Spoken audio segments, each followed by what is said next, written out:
Before we start, I would like you to hit that red subscribe button so that you never miss out on any of our videos. Hey guys, what's up? Welcome back to Beyond Crazy.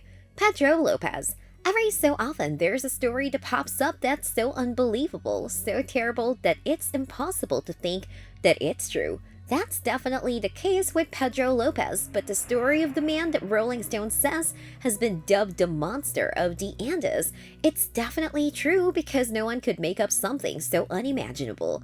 After being kicked out of his home as a child, he had assaulted his sister. Pedro Lopez grew up on the streets of Colombia. He traveled across South America raping and killing as he drifted from one country to another. Nearly executed for his crimes in 1978, he was given a second chance by a missionary who put in a good word for him and unknowingly kept him alive to keep preying on more victims. It's unknown just how many people he killed, but the numbers are staggering. He confessed to killing as many as 2 or 3 people a week, and in 1980, his estimated death toll in Ecuador alone was around 110. That's where he was arrested and given a 14-year jail sentence. After serving some time there, he had a shortened sentence for good behavior. He was sent back to Colombia. There he was reportedly held in a psychiatric facility for a further 4 years. Then in 1998, he was deemed sane, released on a $50 bond, and promptly vanished. He hasn't been seen since, and his victims count is unknown. According to biography, the total is well over 300. The Killing Fields, Texas. Heidi Villarreal Faye went missing in 1983, and her remains turned up a few months later in an area of Texas now ominously known as the Killing Fields. A little less than 2 years later, the remains of 16-year-old Laura Miller were found not far from where Faye had been left, and during that investigation, a third body was found. She was known as Jane Doe until she was finally identified in 2019. Her name was Audrey Lee Cook. A fourth body discovered in 1991 and known as Janet Doe until she too was identified in 2019 was Donna Gonsulin Pertom. According to the FBI, there are no known connections between the victims, and no witnesses have come forward to shed light on what happened to the women in their last moments.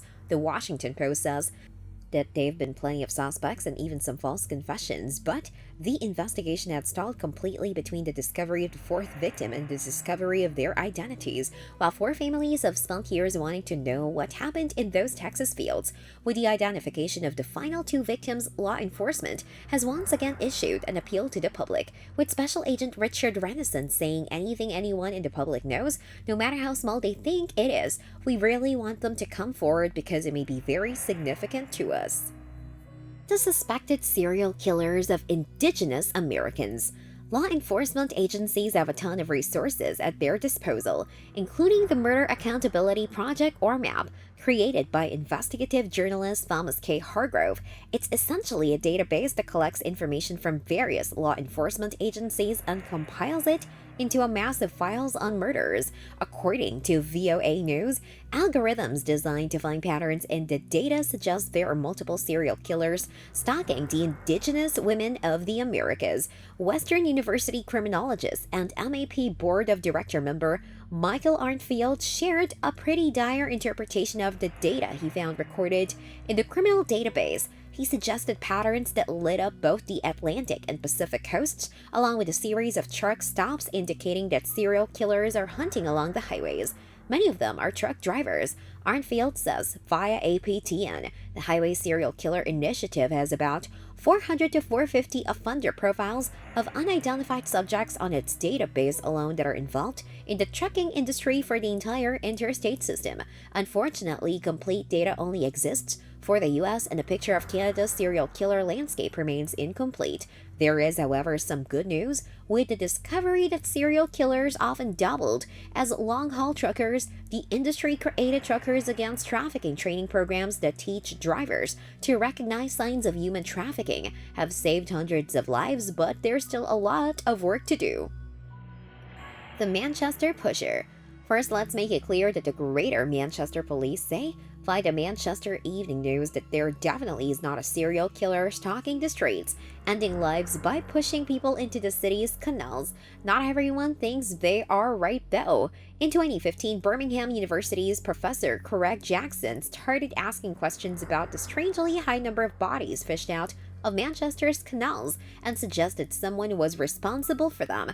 That escalated into a television documentary, and for many people who had lost loved ones, the idea that they may have actually been the victim of a serial killer instead of the suicides most were officially ruled was a terrifying prospect. What kind of numbers were they talking about? Between 2007 and 2015, 85 bodies were recovered from city waterways. The official line is that 44 of the 72 men were examined, with clear findings as to the cause of death, and law enforcement also points out that no survivors of any attacks have come forward. Still, in 2022, the case was still very much on the minds of residents, and the Manchester Pusher case was examined in a new documentary addressing both the claims of a serial killer and the claims it's a myth. This brings us to the end of our video.